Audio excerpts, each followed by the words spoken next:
In this video, I'm going to be sharing my technique of getting my hydroponic garden growing plants a lot quicker than usual. Typically it takes around 3 to 4 weeks from sowing seeds until I have plants big enough with long enough roots to transplant into my hydroponic garden. This technique cuts the time down in half. However, it can only be done with certain plants. Stay tuned and let me show you. GreensandMachines.com.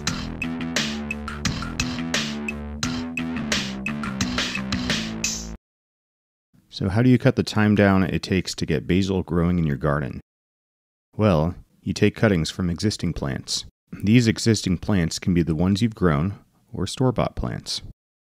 Propagation and rooting takes about 1 week for the roots, and another few days until they are long enough to touch the nutrient solution in the garden reservoir. So what I do is take each cutting, dip it in some rooting compound, and then place it in a container with water.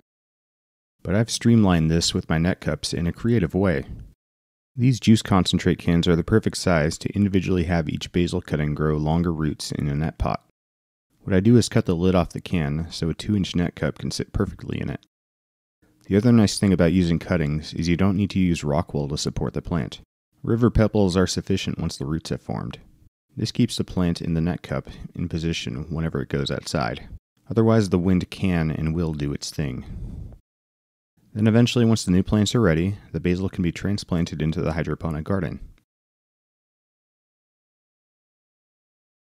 And eventually, once the plants are big enough, those cuttings can make more plants, or they can be used to make pesto.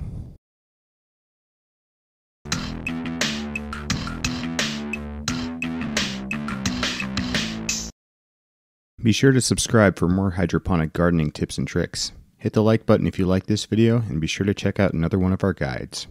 We'll see you in the next one.